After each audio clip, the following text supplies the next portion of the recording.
Pretty good debate that, I mean, we saw some good stuff without them really attacking each other.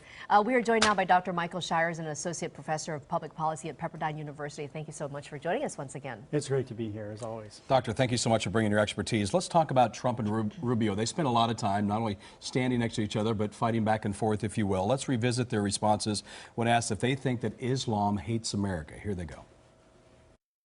The question was asked, what do you think? And I said, there is hatred. Now, it'd be very easy for me to say something differently, and everybody would say, oh, isn't that wonderful? Mr. Trump, we better solve the problem before it's too late. Senator Rubio. But here we go. See, I'm not interested in being politically correct. I'm not interested in being politically correct. I'm interested in being correct.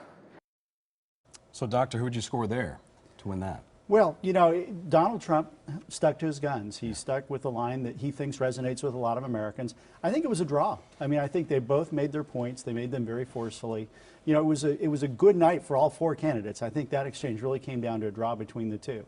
No, as we were saying earlier, it was a different kind of debate. It wasn't an all piling on Donald Trump, but still, Trump found himself, kind of being attacked on the Iran nuclear deal. Let's listen to this.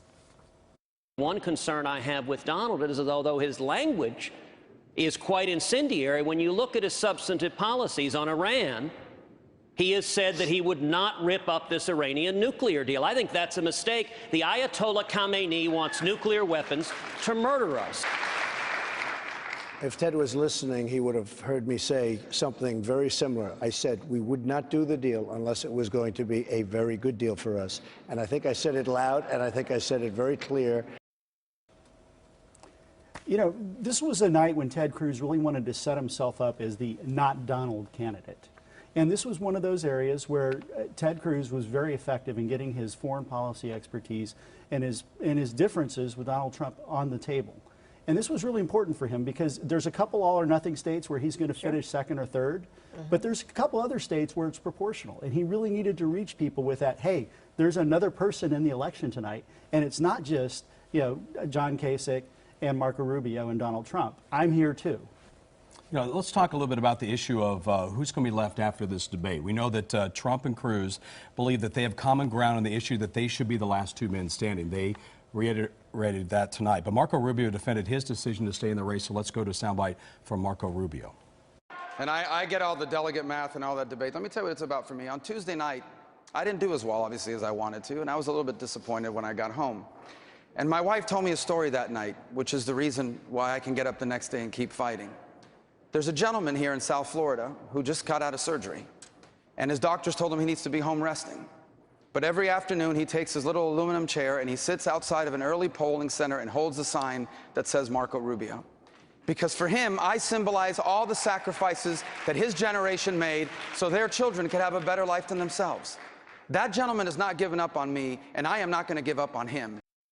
Doctor, did he make his point that he should stay in the race? Well, he absolutely made his best case tonight. Whether it's too little, too late, I'm not sure. He scored some great points on the comments on Cuba, especially to a hometown audience there in Miami. So, I mean, he made his best case for why Floridians should vote for him. And he even went further on later on after the debate and talked about, voting for anybody other than me is a vote for Donald Trump. I mean, he really made that case powerfully tonight. Whether it was enough to carry over on next Tuesday and actually give him the all or nothing vote, Ted Cruz is kind of hoping he does. Yeah. So take us through the four candidates what you think they needed to accomplish tonight and whether they did so or not. Yeah, well, Donald Trump obviously had to make the case that he could be presidential. And he came in and he was very reasonable, very even-tempered. Even when he got baited, he was able to reel himself back in. And if you read The Art of the Deal, this is that last chapter where you're making the other side feel good about the deal they just put together. John Kasich had to convince Ohioans that he knew his stuff, that he was the leader that they thought he would be, and that they could vote for him. Marco Rubio, we just talked about, had to make his case to Floridians.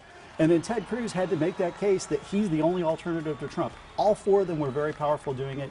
If we had had 12 debates like this, Republicans would have a very hard time at the ballot box. All right, Michael, thank you so much. The next GOP debate takes place 11 days from now in Salt Lake City. So it'll be interesting to see how many candidates are actually still in this thing, because if it's down to just Cruz and Trump, does it even actually take place? So we'll have to wait and see. So again, thank you for your time, Dave and Michael. We'll see you again.